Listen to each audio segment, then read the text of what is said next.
بسم اللہ الرحمن الرحیم۔ السلام علیکم ورحمۃ اللہ وبرکاتہ۔ محترم سامعین و ناظرین، یزید بن معاویہ کے حوالے سے بہت سارے لوگ جو ہیں وہ مختلف قسم کی آراء رکھتے ہیں، اور ان میں جو اکثریت ہے وہ یزید بن معاویہ کو برا سمجھتے ہیں اور اس کے اوپر لعن طعن اور گالم گلوچ کو اپنا حق سمجھتے ہیں اور ثواب سمجھتے ہیں۔ تو آئیے جانتے ہیں کہ کیا ایسا کرنا صحیح ہے یا پھر غلط ہے، کہ لعن طعن کرنی چاہیے یا پھر نہیں کرنی چاہیے۔ سب سے پہلی بات تو یہ ہے کہ یزید بن معاویہ ایک کلمہ گو مسلمان تھا، اگر ہم اسے امیر المؤمنین نہ بھی مانیں یا باقی جو اوصاف یا اس کے درجات تھے ان کو نہ بھی مانیں، تو وہ ایک کلمہ گو مسلمان تھا، اور کلمہ گو جو مسلمان ہے اس کے لیے گالم گلوچ کرنا، اس کو لعن طعن کرنا، یہ انتہائی ناجائز ہے۔ جیسا کہ حدیث کے اندر آتا ہے کہ جو شخص کسی کے اوپر کفر کا فتویٰ لگاتا ہے یا کسی کو لعنت کرتا ہے، اگر وہ اس لعنت کا مستحق نہیں ہے تو وہ جو لعنت ہوتی ہے وہ لعنت واپس اسی شخص جو کرنے والا ہوتا ہے اس کے طرف لوٹتی ہے۔ تو عام طور پہ کسی بھی شخص کے اوپر لعن طعن کرنے سے پہلے یہ بات ضرور ملوز خاطر رکھا کریں کہ کہیں ایسا نہ ہو جائے کہ جس شخص کے اوپر ہم لعنت کر رہے ہیں وہ اگر اس لعنت کا مستحق نہ ہوا، جس کو ہم کافر کہہ رہے ہیں اگر وہ اس کفر کا مستحق نہ ہوا، تو کہیں وہ جو کفر اور وہ جو لعنت ہے وہ ہم پر نہ واپس لوٹ آئے۔ تو یزید بن معاویہ کے حوالے سے میں آپ کو دو احادیث سناتا ہوں کہ جو نبی صلی اللہ علیہ وآلہ وسلم کی ذات کی طرف سے وارد ہوئی ہیں۔ سب سے پہلی حدیث جو صحیح الجامع کی ہے، نبی صلی اللہ علیہ وآلہ وسلم نے فرمایا، اول جیس من امتی یغزون مدینہ قیصر مغفور لہم، سب سے پہلا جو لشکر مدینہ قیصر کے اوپر جنگ کرے گا، یعنی کہ قسطنطنیہ کے اوپر جنگ کرے گا، تو آپ صلی اللہ علیہ وآلہ وسلم نے فرمایا کہ مغفور لہم، وہ بخشے ہوئے ہیں۔ تو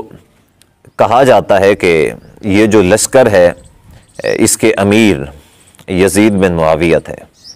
اور اس کے اندر جنگ کرنے میں صحابہ بھی شامل تھے، حتیٰ کہ حضرت ابو ایوب انصاری رضی اللہ تعالیٰ ایک جلیل القدر صحابی ہیں، وہ بھی یزید بن معاویہ کی جو ہے نا سرپرستی کے اندر انہوں نے جنگ کی ہے، اس جنگ میں شریک ہوئے ہیں۔ تو اس بات سے یہ سمجھا جا سکتا ہے کہ جو صحابہ یزید بن معاویہ کی سرپرستی کو قبول کیا کرتے تھے، یعنی کہ اس کی سپہ سالاری کے اندر جنگ کیا کرتے تھے، وہ تو یزید بن معاویہ کو یقیناً صحیح سمجھتے ہوں گے۔ اگر وہ صحیح نہ سمجھتے ہوتے تو کبھی اس کی جو ہے نا سرپرستی کے اندر جنگ نہ لڑتے۔ اسی طرح جو دوسری روایت ہے، حضرت جابر بن سمرہ رضی اللہ عنہ روایت کرتے ہیں کہ نبی صلی اللہ علیہ وآلہ وسلم نے فرمایا کہ لا یزال ھذا الدین عزیزا منیعا الی 12 خلیفۃ، کہ نبی صلی اللہ علیہ وآلہ وسلم نے فرمایا کہ یہ جو دین ہے، یہ میرا دین، یہ 12 خلیفوں کے اوپر تک یہ غالب رہے گا اور محفوظ رہے گا۔ اور آگے نبی صلی اللہ علیہ وآلہ وسلم نے فرمایا کلہم من قریش، وہ 12 کے 12 جو خلفاء ہوں گے وہ قریش میں سے ہوں گے۔ شیخ الاسلام امام ابن تیمیہ رحمہ اللہ اس حدیث کے ضمن میں فرماتے ہیں کہ یزید بن معاویہ جو تھا وہ چھٹا خلیفہ تھا، اس حدیث کے مطابق وہ چھٹا خلیفہ تھا۔ یہ منہاج السنہ النبویہ آپ دیکھ سکتے ہیں۔ اسی طرح حافظ ابن حجر العسقلانی رحمہ اللہ فتح الباری کے اندر یہی بات فرماتے ہیں۔ اسی طرح ملا علی قاری حنفی رحمہ اللہ ہیں، وہ بھی یہی بات فرماتے ہیں کہ یزید ان 12 خلفاء میں شامل ہے اور چھٹا خلیفہ ہے، کہ جس کے بارے میں نبی صلی اللہ علیہ وسلم نے فرمایا کہ 12 خلفاء تک میرا جو دین ہے وہ غالب اور محفوظ رہے گا۔ تو دیکھیں کہ نبی صلی اللہ علیہ وسلم کی اس حدیث سے واضح طور پہ یہ بات سمجھ میں آتی ہے کہ میرا دین غالب اور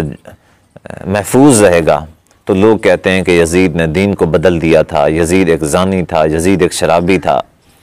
یزید ایسا تیسا تھا، نعوذ باللہ من ذالک۔ عام طور پہ ایسا ہوتا ہے کہ دنیا کی جو بھی برائی ہے وہ ساری کی ساری یزید کے کھاتے میں ڈالتے ہیں، حتیٰ کہ شیطان کے کھاتے میں اتنی برائیاں نہیں ڈالتے کہ جتنی برائیاں یزید کے کھاتے میں ڈالتے ہیں۔ اس حدیث میں تو نبی صلی اللہ علیہ وسلم نے فرمایا ہے کہ دین غالب رہے گا 12 خلفاء تک، اور لوگ کہتے ہیں کہ دین کو یزید نے تبدیل کر دیا تھا، دین کی حالت یہ ہوگی۔ اب پھر وہی لوگ جو یزید کے بارے میں برا کہتے ہیں، پھر وہ واپس آ کے حضرت معاویہ رضی اللہ عنہ کے بارے میں برا کہتے ہیں،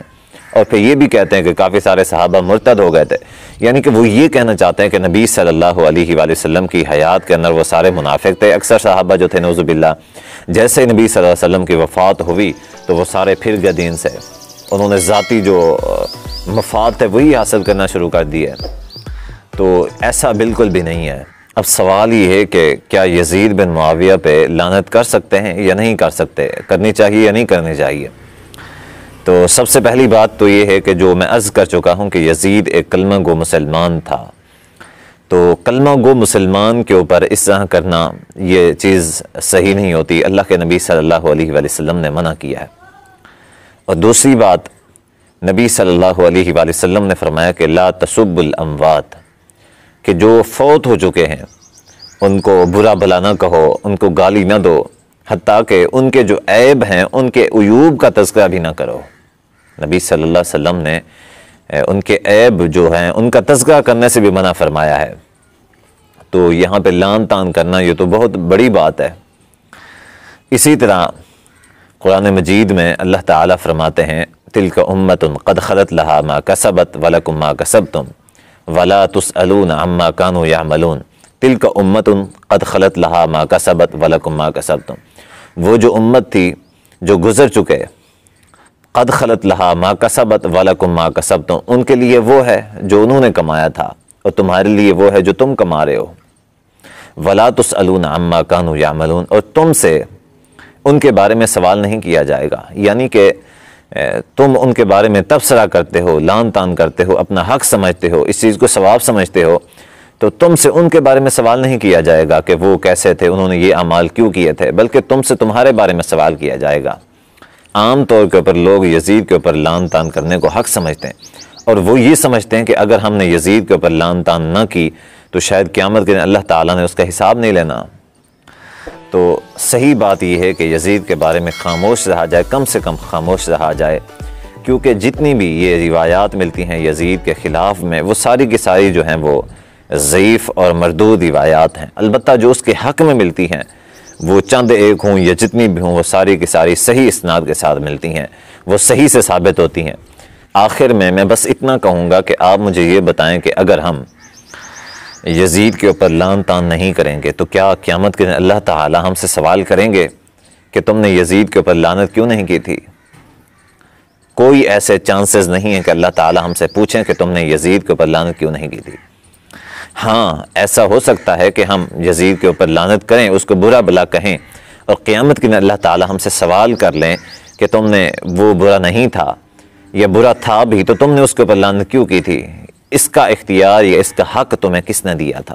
تو آپ مجھے یہ بتائیں کہ پھر کیا اس وقت کیا جواب بنے گا؟ تو اللہ تعالیٰ سے دعا ہے کہ اللہ تعالیٰ ہم سب کو حق سمجھنے اور حق پر چلنے کی توفیق عطا فرمائے۔ والسلام علیکم ورحمۃ اللہ وبرکاتہ۔